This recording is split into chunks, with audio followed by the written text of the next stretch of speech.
കോട്ടയം പാലാ നഗരസഭയിലെ എയർപോർട്ട് വിവാദം നിങ്ങൾക്ക് എല്ലാവർക്കും ഓർമ്മയുണ്ടാകും അല്ലേ? ഒരു എയർപോർട്ട് കളഞ്ഞു പോയതിൽ എന്തോരം പ്രശ്നങ്ങളായിരുന്നു. എയർപോർട്ട് വിവാദത്തിൽ വമ്പൻ ടിസ്റ്റ് ഉണ്ടായിരിക്കുകയാണ്.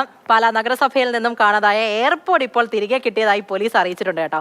കഴിഞ്ഞ ദിവസം ആരോ ഒരാൾ പാലാ പോലീസ് സ്റ്റേഷനിൽ എയർപോർട്ട് എത്തിച്ചു നൽകുകയായിരുന്നു എന്നാണ് വിവരം.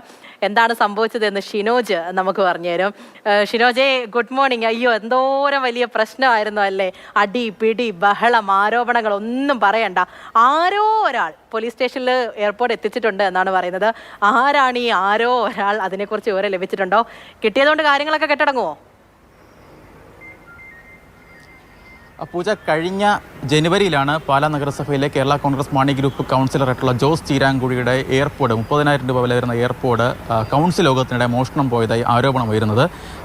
CPM കൗൺസിലറായിട്ടുള്ള സഹ കൗൺസിലറായിട്ടുള്ള ബിനു പുളിക്കകണ്ടം ഇത് മോഷ്ടിച്ചു കൊണ്ടുപോയി എന്നതായിരുന്നു ജോസിൻ്റെ പ്രധാനപ്പെട്ട ആരോപണമായി അന്ന് നിലനിർന്നത്.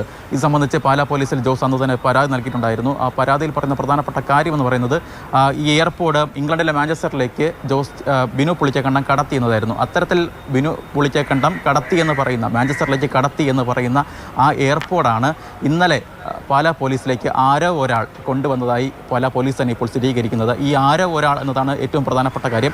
ഇത് സംബന്ധിച്ചാണ് പല ദുരൂഹതകളും ഈ കേസിൽ ഇപ്പോഴും നിലനിൽക്കുന്നത്. കാരണം കേവലം ഒരു മോഷണ കേസ് എന്നതിനപ്പുറത്ത് ഭരണമുന്നണിയിലെ രണ്ട് പ്രധാനപ്പെട്ട കക്ഷികൾ, കേരള കോൺഗ്രസ് എമ്മും CPM, ഈ രണ്ട് പാർട്ടികളുടെ പ്രധാനപ്പെട്ട കൗൺസിലർമാരാണ് ഈ കേസിൽ പ്രതിയും വാദിയുമായി ഒക്കെ നിൽക്കുന്നത്. ആ ഒരു സാഹചര്യത്തിൽ പോലീസ് എന്ത് നിലപാട് സ്വീകരിക്കും എന്നതാണ് ഏറ്റവും പ്രധാനപ്പെട്ട കാര്യം. അതുകൊണ്ട് തന്നെയാണ് ഈ എയർപോർട്ട് ഈ സ്റ്റേഷനിൽ കൊണ്ടുചെന്ന് എത്തിച്ച ദൂതൻ എന്ന് പറയുന്ന ഈ ആരോ ഒരാൾ, ഈ ആളിനെക്കുറിച്ച് കൂടുതൽ വിവരങ്ങളൊന്നും തന്നെ പോലീസ് ഇതുവരെയും പുറത്തു പറയാത്തത്.